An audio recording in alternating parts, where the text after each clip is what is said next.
probably. You're No, live. I don't. Oh, I'm live. Okay. Oh, I'm live. I don't want to be live. Just record. Okay. Good. All right. So let's see here. So we're gonna pick up with. We're gonna again get it back up. Get a run start with the Kiss of Peace.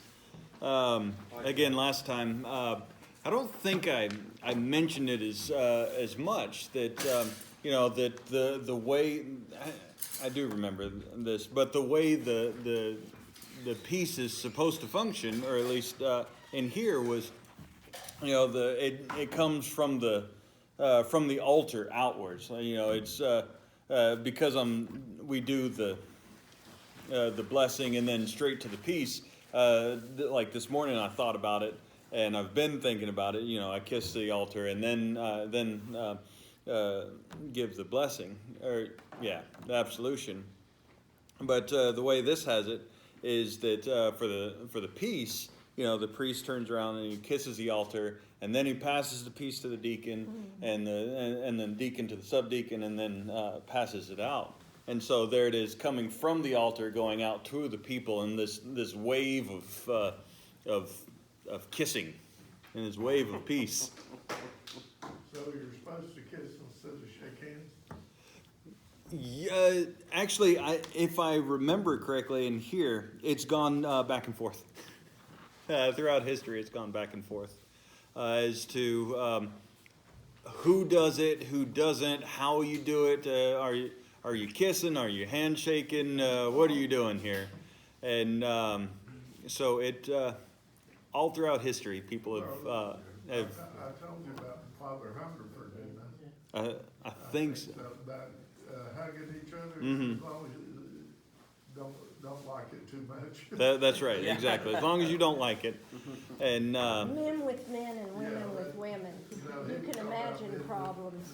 Well, we were all men at the altar. I think it did. It does say something about that in there, doesn't it? Yes, it does, because there would be some issues. Yeah. So you got it. So men could only pass peace to men, and women could only pass peace to women. That way, funny business. No funny business. Yeah.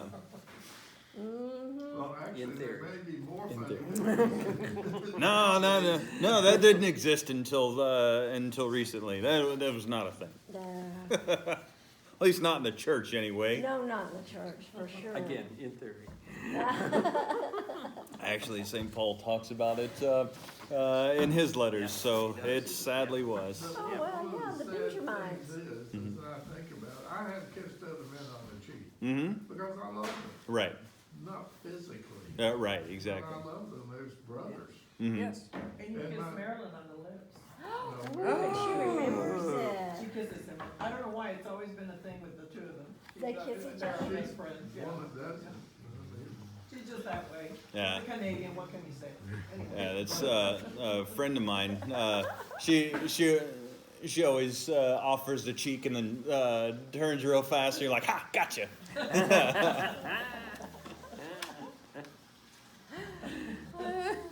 But so yeah, it's always been this rule was easy to keep. It says it's usually the case that the old ordinance regarding the separation of the sexes was still observed. Again, kind of like in our church, you had entrances for men and the entrances for women, and I'm guessing they sat on their side. Say, see you later. See you after church, honey. I'll kind of wave at you at the peace, I guess. And in fact, when I was doing a comparative religion class at Baylor, we ended up. It was pretty cool. He would make us. I say make us. He would bring in someone from each of the religions and talk about it from their first person perspective, and then for when we were talking about Judaism, we went to a synagogue, and then when we were talking about Islam, we went to a mosque. There you go. The word just all of a sudden left me. And so that was interesting. But there, they still function, separately.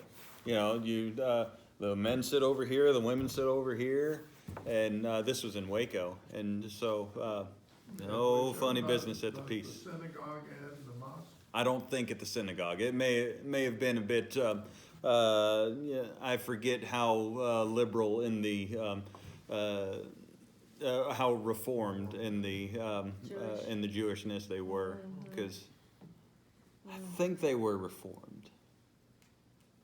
I can't remember. It's been But a mosque. 20 years at this point. Actually, it was bad?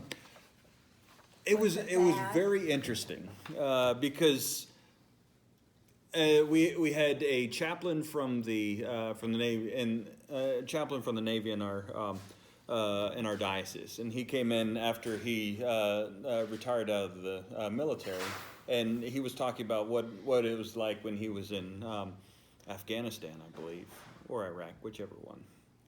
But he was talking about the chaplain's job there is to tell everyone about the various religions. Wherever you go, you got to know if it's going to be. Why am I looking over here? You two know. You go there and you tell them, here's the religion where we're going into, so you don't do anything like, walk up to, Muslim brethren and say, hey, want a hot dog or something like that, In fact, I was just on another rabbit trail. I was just listening about a class on espionage. Super cool.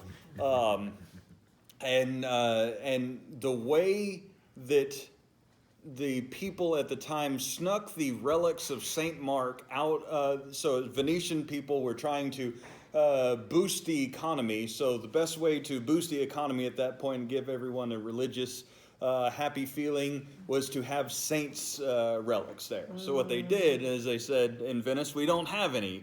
So they went to go get some. And they went and took the bones of Saint Mark out. But in order to do this, they went and they stole the bones, but they put another saint in. It was Saint Columba, Saint Woman.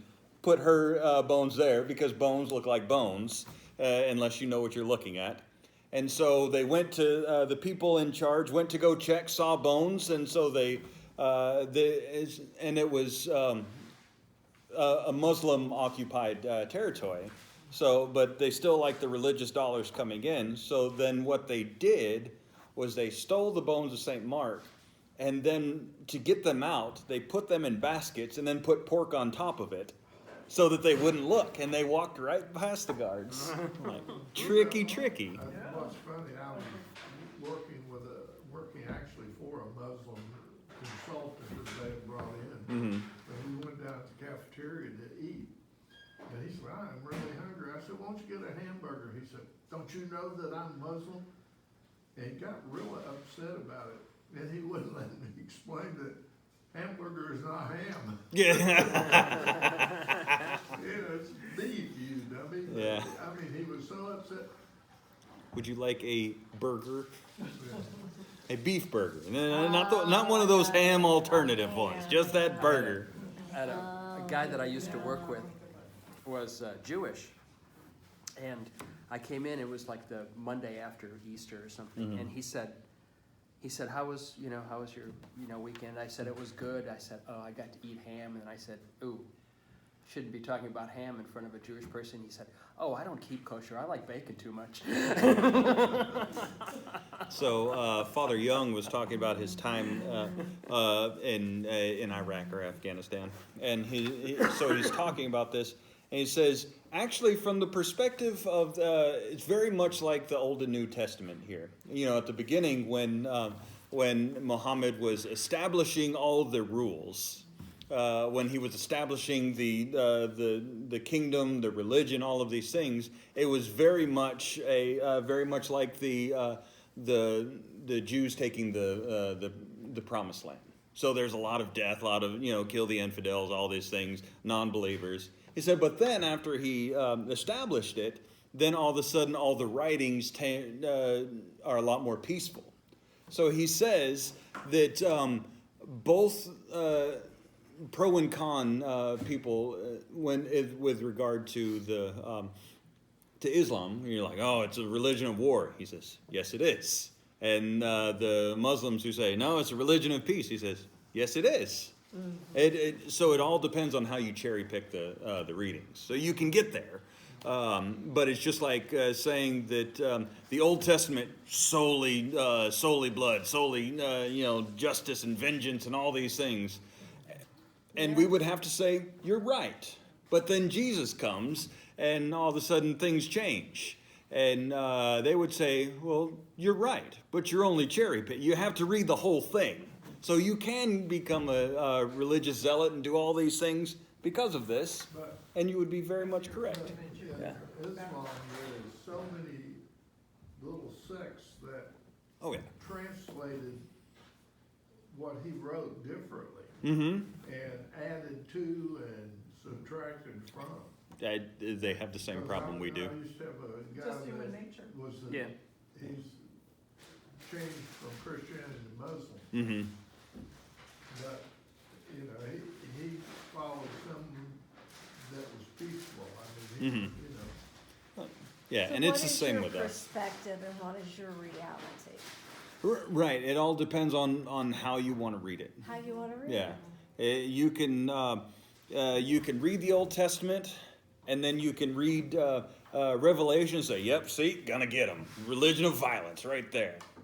And so, and that's one of the things that they were trying to get us to do when we went in there, was to be able to at least understand and have a conversation with people rather than saying, oh, religion of war.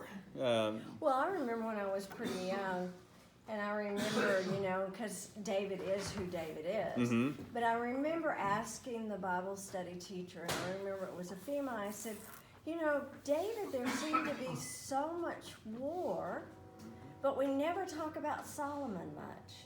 And she was like, oh, well, but I remember as I was a teenager, it was like, well, there was so much peace during Solomon's time, but yet now I know King David, who David is. But Yeah. back then she didn't really know how to answer me. So you're right, Because David. there was a lot of bloodshed.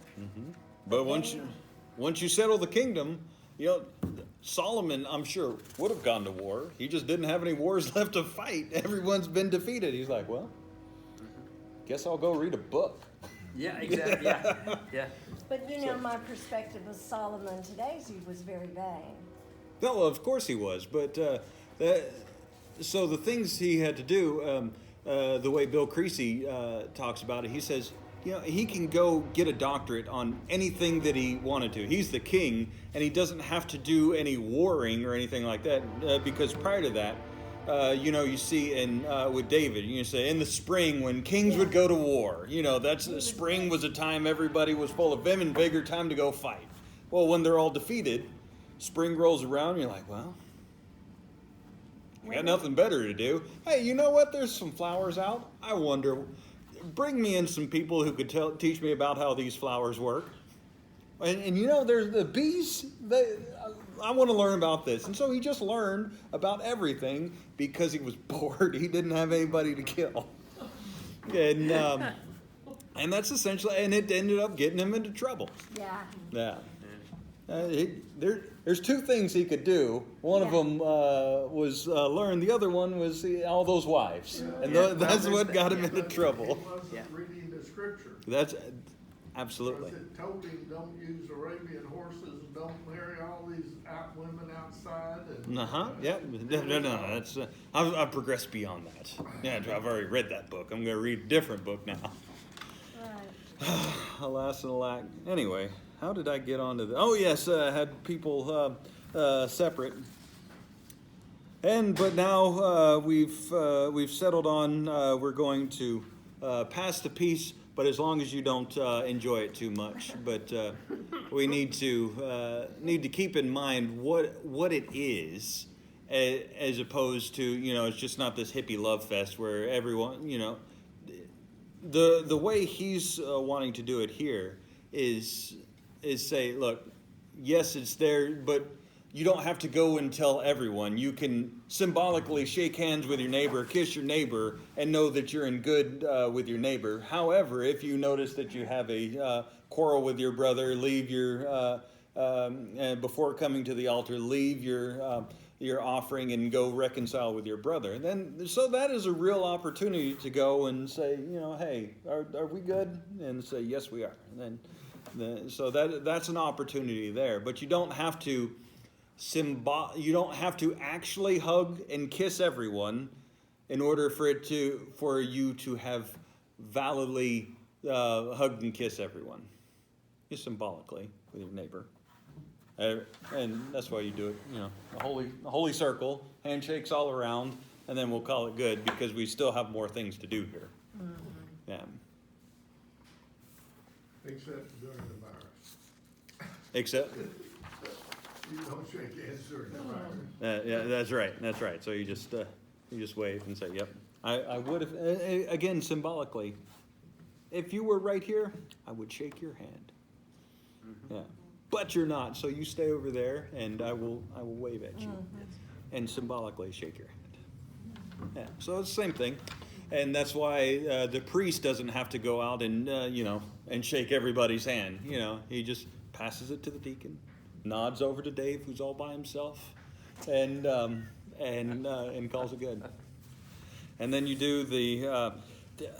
I hate the way that the communion service flows now, because between the peace and the announcements, it seems more like halftime. That's what you said, Super Bowl halftime. Super Bowl halftime, and I hate announcements to begin with because I don't know. I'm up there, everyone's looking at me. All of a sudden, I want to switch into entertainment mode, and yeah. So I don't That like is doing hard, it. Yeah, yeah. I don't like doing it, but wouldn't. it's a necessity, and so I can't figure out a way around it. But it is what it is. What are you Let good? Mike do it.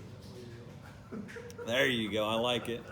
Yeah, it's Just bring us read the bulletin, all the information you need is there. Oh, We've had visiting Everybody priests do else that. Yeah. Say, all your information's Yeah, I in the know. bulletin. Like And it just moves on. I'm a perfect example of it since I haven't looked at the books for Lynn yet, so, yeah. well, we'll figure it out. Either that So or what else would you do? There is a break.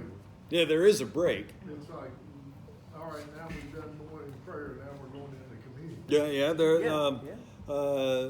I kind of like the break. Yeah, it sets it off weirdly. See now there's So it's usually the offering though. correct there's that time there's a natural Because break. that's missing, don't you think that's Yeah. part of the reason why it feels awkward? No, it's always felt hard. It's always felt hard. for you? No, it was it's way before that. But yeah, now it's now there's just this missing chunk. It's like, all right, talk amongst yourselves. We're gonna go do this thing up here, but there's that natural pause that happens with the but rather than cluing you into allowing you to take that time and prepare yourselves for the communion, I'm pulling you out of that. The way we should all be going is going to the altar to come with Christ, but then I say, hey, remember all these things that we're doing temporally here, this and this and this and this and this and this and by the time so I pull you out of that reverie, Yeah. and then I say, okay, now jam you back in there and say, okay, as you were. So it kind of destroys the flow. One of the things that could be done is that the peace comes at the fraction, and that's where and it's been there before too, and that's where it is in the in your more traditional churches, is that you break the bread and say, the peace of the Lord always be with you, and then you go immediately into the next thing. So it's kind of changing up the flow of everything, and in fact, a buddy of mine, when he had a church that did all the hippie, everyone's got to hug and kiss everyone, and social time, then he switched it to okay, for Lent we're gonna we're gonna put the peace where it goes at the fraction, and so he just said, the peace of the Lord be always with you, Christ our path, and then just went into the next thing, and they Oh yeah. there was But, being a parishioner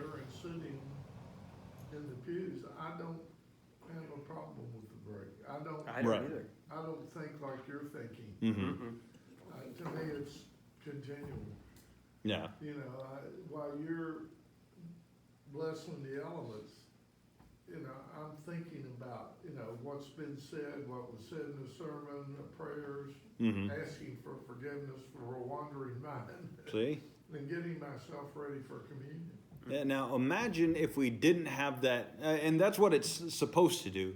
But imagine if we didn't pull you out in order to put you back in. Like whenever I'm meditating, the worst thing you can do is if so you're meditating on things, and then all of a sudden, a phone rings. You just destroyed everything you've done, and it's hard to get back in that mentality going forward. You can, but it's a break. Nothing personal, but when I'm meditating like that, I don't hear a word you say anyway. That's totally fine. I'm trying to Because- be ugly, but No, totally fine. I can concentrate. She'll tell you if I'm concentrating, you can scream at me. I Mhm. don't hear you. Right. I'm And there. yeah, and that's where we want to essentially get everyone. And so adding that distraction, there's better ways that you can do it. But the Mass is designed not to have those distractions. And so it's meant to flow. But see, the whole time we're seeing you as our priest, Mhm. with that respect. Mm-hmm. But when you do the break, Mm-hmm. it humanizes Got, I know. you. and- I I know like you the wanna break. call everything hallmarky, but I I really mean, do. it humanizes you. Uh-huh. And so, but we can get right back into. Right. Because we're used to it. Right, Spiritual exactly. mindset. Because you're just Spiritual used to it. mindset. So I Yeah. think you're having a problem with it, and so you think we all are, but we really. Right. We're not. you know, We're get fine. right Oh, back yeah. to the spirituality of the Yeah, service. because he's got to go from this to this. Yeah. I'm always glad it's him and not me. Yeah. Because I like being in the pew and I don't want to say anything. I hate it Oh, because that's why you said, don't ask the congregation Yeah. to speak. it really does. Yeah, I'm not Because crazy I don't about it want to. either. I don't want, I don't really want to. I think Deacon Mike or Dave or Father, they've got it up there. Yeah. Because then I'm out over here, and if I have to, then everybody turns and looks, and now we're all distracted. Mhm. Yeah, yeah, I see what That's you're just saying. my Yeah. personal opinion. I have Yeah. my opinion. Yeah, Yes. yeah. Yeah, Well, well, I'll yeah. tell James you gonna I'll go tell you what's worship different. different. Okay. There's one job that I will not do, and that's being an usher. Because you talk about being taken out of the service. For sure. Mhm. That is, I mean, because For a lot of sure. times the ushers have to stay at the back, those people are coming in late, they're leaving early, Yeah. they're If making you had a noise. huge Yeah. congregation, And- yes. To me, why even be bothering why am I at the service? It all depends on how you approach it, and that's why not everyone's an usher, not everyone's a reader, not that's But if you're a reader, or, a lay Eucharistic minute, it takes you into the service. or it takes you out of it because you can't focus on. Yes, the times I have to be Deacon Mike, I'm like, golly, you're doing ringing all sorts of things and bowing and scraping and doing things. I'm like, I can't even focus on where we are in the Mass. Let alone the fact that I used to do it all by myself. But now that I've, the deacon part is proper to the deacon, I don't have to worry about that. I can focus on praying what I'm doing. So with the ushering, if that's this is my job, this is why I was put on this earth, I am Yeah, I here think to so. usher. That is my gift to God. And so I can find ways to be able to worship within that. Yeah, That's had why a- we don't had have an usher like that at St. George, that's what he felt, Mhm. that was his calling, to be His the usher, he was impression. our perpetual Hello, usher how for are the ya? first service, yeah. Mhm. And that was he just loved doing it, he Mhm. loved serving that part in the service, and so, So then you give them verge. It's got a, then you can whack people. Hey, wake up! They would have a Now, that would like be a fun. hand on the one side and a feather on the other side. For the women who fall asleep, you wake them up with a feather. With the men, you punch them in the face with a thing and say, "Wake up!" The other thing is if you have multiple but he was services, keeping the peace Yeah. up from, usher you know. one. Yeah, exactly. So there's all sorts of things, and it's where can you best use your gifts that God has given you and still be able to worship, and because that's the goal, is to be everyone has a part to play in it, rather than saying no, you can't do that. I don't want this. Like I don't like vergers. I don't like them. But they do a necessary thing sometimes, so with a verger, you don't have to, like as a priest, I don't have to go and play referee. I don't have to say, okay, now you go, walk this person here. Same thing with an MC. When you have an MC, then it's the MC's job to focus on who's going where. Right. Say, you go here, and if you're not there, I'll come get you. And so as a priest, you're then allowing more people in, but then allowing you to focus on the job of offering the Mass. That's what you're there for. That's, as a priest, the only reason I'm there is to offer that. Because anything else, anyone else can do it. So. Well, that's the reason as a lay Eucharistic minister, I like to have all the kids at the altar. Mm-hmm. They took care of serving the priest. Mm-hmm. My job was to serve the people. Mm-hmm. Either reading, saying prayers, giving out the wine, and then saying prayers afterwards. Yeah. So I knew what my job was. I didn't have to worry about the rest of it. Yeah, exactly. And the MC, he's taken that role on. He says, I find it wonderful when everything runs out like a well-oiled machine. And so then he says, I will take it on myself to run the practices beforehand, so the little kid knows exactly where he's doing, where he's going, what he's doing. And if somebody's not there, I'll go get them and I'll find more. That way you as a priest can focus on what you need to focus on. And so the more people you get involved, the less each person has to do. That way they can focus on why they're here, rather than, saying, okay, what do I got to focus on now? Okay, now I got to go here and go here and go here and go here. And so doing all the things by yourself, you really don't get to focus much on praying. Yeah.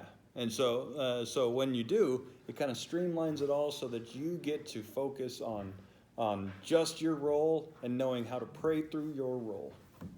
And that's the thing of beauty when all that happens. And you can get to it where like I said, liturgy, thinking in liturgy produces bad liturgy. Mm-hmm. Because if you have to think, one, you're not praying if you're thinking. You're thinking. That's the same thing about having words of text in front of you. It's there, yes, but the goal is so that you know the words and so that you can pray through the words. And so worst thing I can do is to then change the words on you, and then all of a sudden you're like, oh man, all right, focus on here. And so we think the goal of having prayer, the words in front of us, is to read the words here. I always try to say, Lord, you speak through me when I have to. You keep my mouth and you speak. And if I pray that prayer and I mean it with all my heart, he always does come through. Mm-hmm. So I know when you get up for the sermon and you say your prayer, you're speaking, Lord, help me to be able to share what you want me to share with these people. Yeah. These people. So, I understand, because I think, Lord, if it's real important, please help me with my verbiage. Because it's not always good for me, Cluttered minds. Cluttered minds. Cluttered words. Well, and that's why we have the words there. Father Hightower has a great illustration of this. He says, if we were all together, having extemporary prayer is great for an individual. Where you just get in there and you're praying, no prayer book, I don't need any of that, just me and God time. But when you have two people there and you say, let's pray together.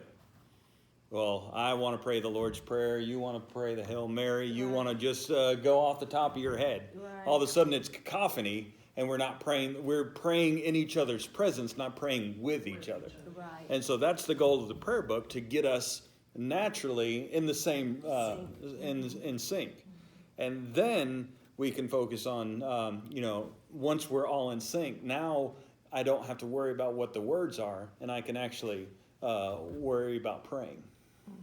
And we do it so repetitively that it just comes out, and then your prayers are lifted up of what you're thinking, but you're saying the words all together, Yeah, and that, like the Nicene Creed. well, and like that's the purpose behind the Hail Mary in the Rosary.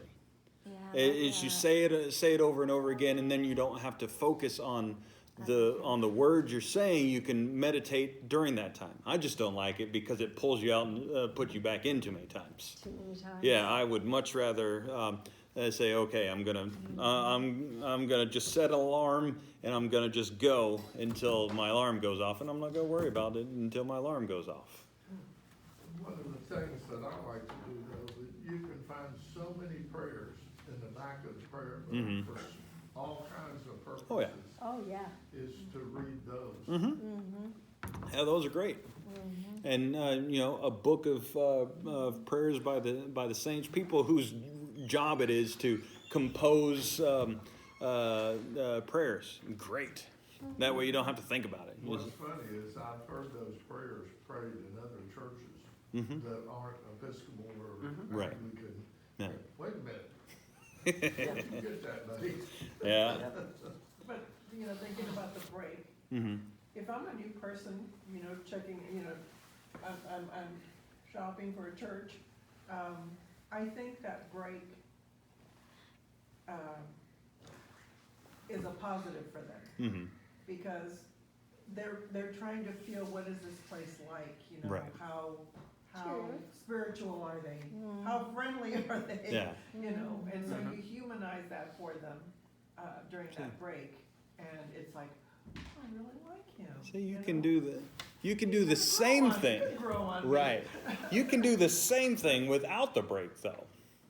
How? You can experience the warmth and welcome of Yes. someone Yeah. by them carrying the fact that that you're on the same page, Yes. or when they sit down, they're like, oh hey, and then Or the lay people in the congregation introducing themselves. To yeah, the exactly. person. So there's Yeah. yeah, We have so- a lot of new people Are that you way. thinking about getting rid of the break? No. Okay. No, I'm Okay. not, because Okay, I'm that's- I'm trained just as much as you all are, even when I don't have to talk. Just making After- sure. After the piece, I walk out there, even if I mean, don't have a understand thing what to you- say. I I'm like, know, and I got nothing to say. know, I just- If know. you're doing the communion differently, I am still fumbling. yeah, So because it's ingrained in you the way it's supposed to go. And Uh-huh. then it's changed on you and you're going, do I? Yeah, exactly. Or who goes first? I've been telling Jim, we should have at the beginning said for communion, everybody on one side go first and then the other side goes. Yeah, it's Because still it's like, no, you awkward. go first, no, you go first, no, you go, and, cause this one wants to go up there right away and I'm going, no, wait for Amy to go up. yeah, That kind of. right, exactly. And She so- sits on this side She at the sits front. across from us, and so it's like, who goes first? Because Yeah. you're used to going up together, different Yeah. aisles going this way, right? Yeah. And so I'm still fumbling about that, so don't make another change too quickly. No. So now going through the Communion Act always follows the fraction, which is its immediate preparation. Our three prayers that are said by the celebrant are of late. They developed from what was long merely just private devotion. So we add things in here during while you're preparing to go up. There's certain things that you can do, and over time they just kind of standardized. It used to be, you break the host, and then people knew to come up, and they would be praying as they go up. And eventually, people are like, I'm dry right now. I need something. As I prepared, Father, do you have anything for me to pray from here to there? And then that's when those would are added, so they come later. So let's see here. So it used to, and then you have the debate as to whether or not you receive the communion on the hand or on the tongue. I prefer the tongue. Even St. Gregory the Great in the 700s, he said the host was sometimes placed in the mouth, as opposed to on the hands. So and then all of a sudden that took off, and then so now that's the traditional one. Even though the more traditional one is apparently receiving it in the hands, I just don't like it.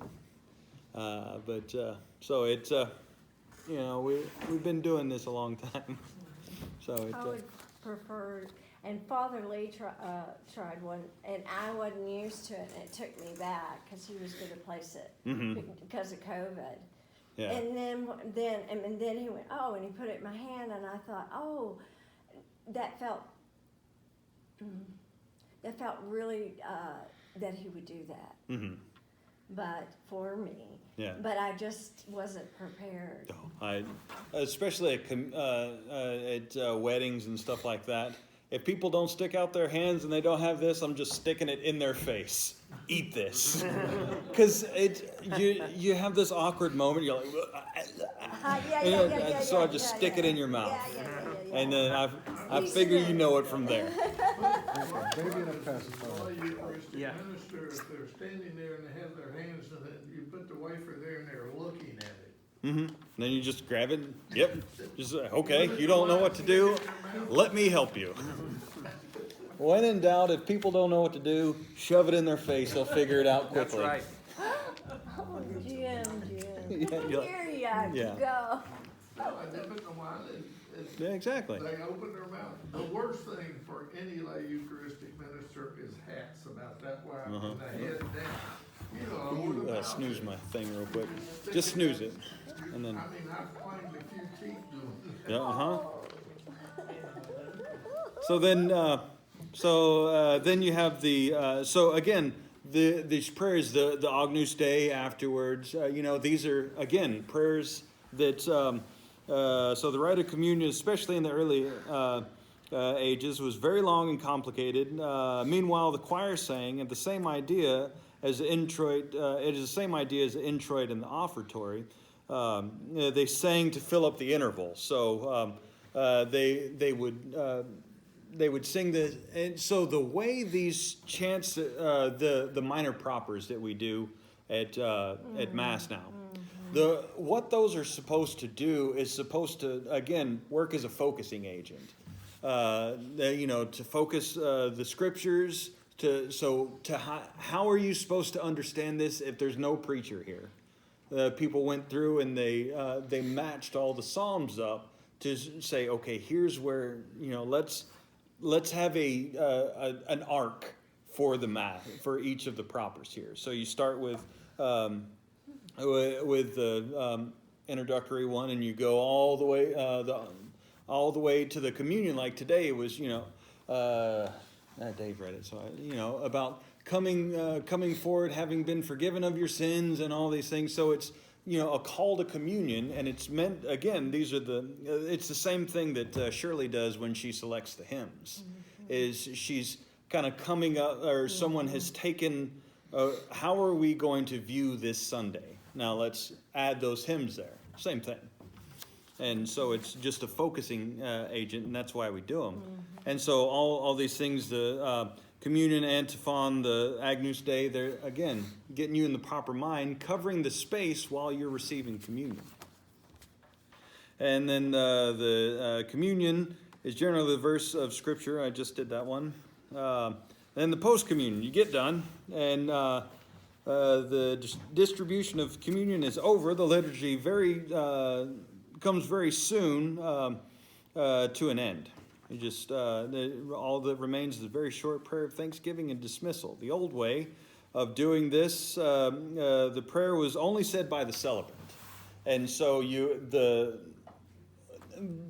one of the things that Thomas Cranmer did is he kind of simplified everything that way. So now we're all praying the post-communion prayer.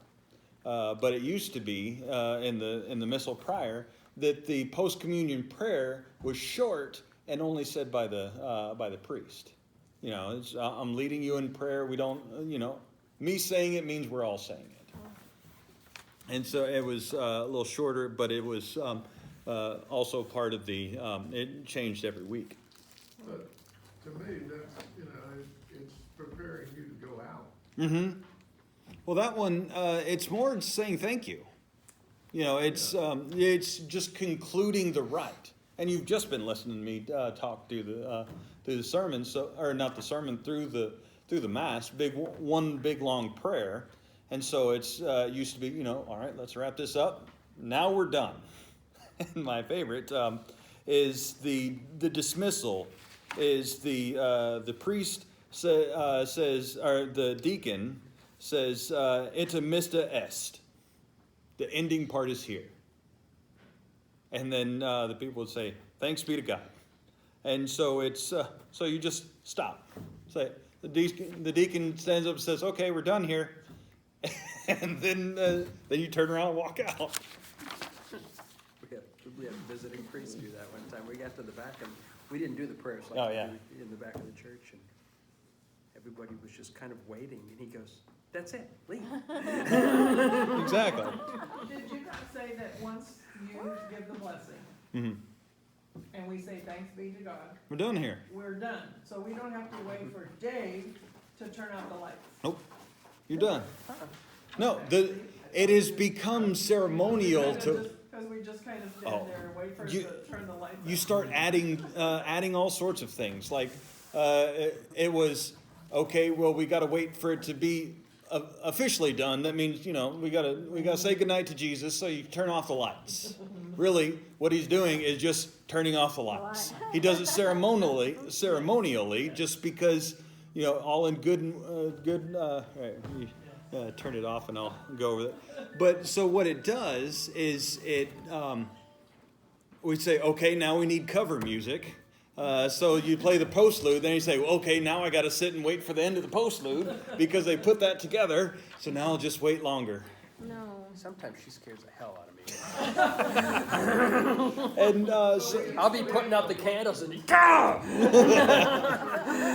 flow church, as soon as the priest got it in and said a little prayer, whatever it was, go in peace, whatever Yeah. he said, I would leave. I mean, the choir would be singing, mm-hmm.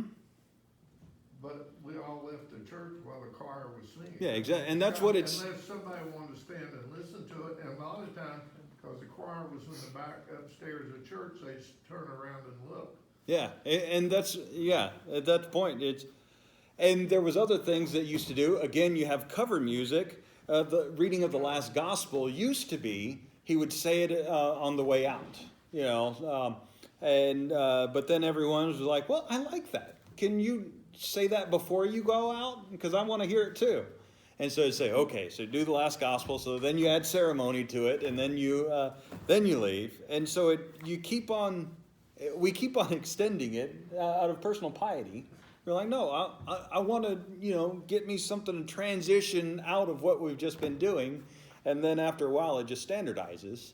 Like the prayer that we pray at the back, actually, we've added ceremony to it. It's just it was supposed to be between the priests and servers, just as a way for us to stop.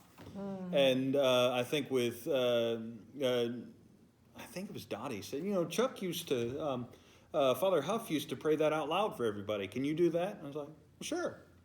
And so then we started saying it. So that's not any I've never part. heard that before. Yeah, Lisa. So it's natural to want to add that, and then we get used to it. It becomes a part of us, and then you have people come in and be like, "Dude, what are you doing? We're done here. Go home. We're done. Go home. It's like Ferris Bueller there in his towel. It's Yeah, like, exactly. What are you doing? Go home. Exactly. Yeah. Right. I like listening to Shirley at the end because that's usually a nice piece of music. Exactly. So, all right, let's go ahead and end this, and then we will pick it back up next week with the kind of ceremonial actions. We'll try to go at a faster clip to kind of say what these ceremonial does. Why, when we're doing all of these things, what does that say about us theologically? I like that. Yeah, so we'll go into that, and so. Said we like exercise. It's fun to see if us old men can stand up. Yeah. All, After we've dealt that. After we've knelt Uh-huh, down, yeah. Yeah, exactly.